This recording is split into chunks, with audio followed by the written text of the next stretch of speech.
మాజీ ప్రధాని దివంగత మన్మోహన్ సింగ్ పార్థివ దేహానికి బీఆర్ఎస్ వర్కింగ్ ప్రెసిడెంట్ కేటీఆర్ నివాళులర్పించారు. ఆ పార్టీ రాజ్యసభ సభ్యులు సురేష్, వద్దిరాజు రవిచంద్ర, దామోదర్ రావులతో కలిసి మన్మోహన్ భౌతిక దేహానికి పుష్పాంజలి ఘటించారు.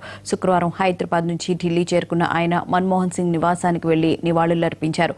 ఆర్థిక మంత్రిగా రాజకీయ జీవితం ప్రారంభించిన మన్మోహన్ దేశానికి దిశానిర్దేశం చేశారని అన్నారు. మన్మోహన్ సింగ్ ప్రధాని పదవికి వన్నె తెచ్చారని కేటీఆర్ కొనియాడారు. ఏనాడు ఎలాంటి వివాదాలకు పోని నాయకుడు మన్మోహన్ అని కొనియాడారు.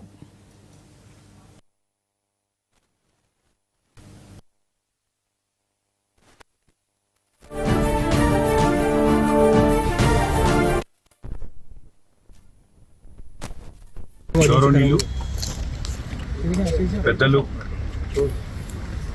భారతదేశాన్ని ఆర్థిక సంక్షోభం నుండి బయట వేయడంలో గౌరవనీయులు పెద్దలు మాజీ ప్రధాని పివి నరసింహారావు గారితో పాటు ఆనాడు ఆర్థిక మంత్రిగా తన రాజకీయ జీవితాన్ని ప్రారంభించి తదనంతరం అనుకోని పరిస్థితుల్లో 2004లో భారతదేశానికి ప్రధానమంత్రిగా ఎన్నిక అయిన తర్వాత 10 సంవత్సరాల పాటు మరి భారతదేశానికి దిశానిర్దేశం చేయడమే కాకుండా ఒక ఆర్థికవేత్తగా తదనంతరం ఒక పరిపాలనా దక్షుడిగా పేరు తెచ్చుకున్న మహానుభావులు డాక్టర్ మన్మోహన్ సింగ్.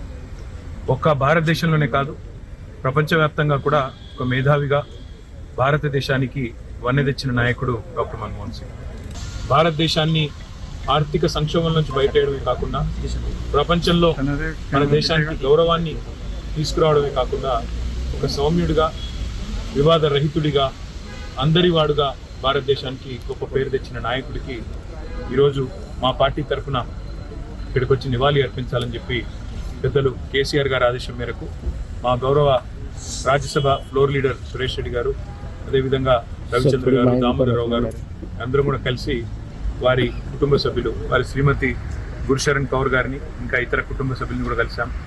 డాక్టర్ సింగ్కి శ్రద్ధాంజలి ఘటించి వారి ఆత్మ శాంతించాలని కోరుకున్నాం. వారి కుటుంబానికి ఈ సందర్భంగా మనోనిబ్బరాన్ని ఆ భగవంతుడు ప్రసాదించాలని వారి అభిమానులకి, అదేవిధంగా దేశ ప్రజలు, వారి దేశంలో ఉండే వారి అభిమానులందరికీ కూడా కోరుకుంటూ మరి మా పార్టీ తరఫున వారి మృతి పట్ల తీవ్రమైన సానుభూతిని, సంతాపాన్ని ప్రకటిస్తాం.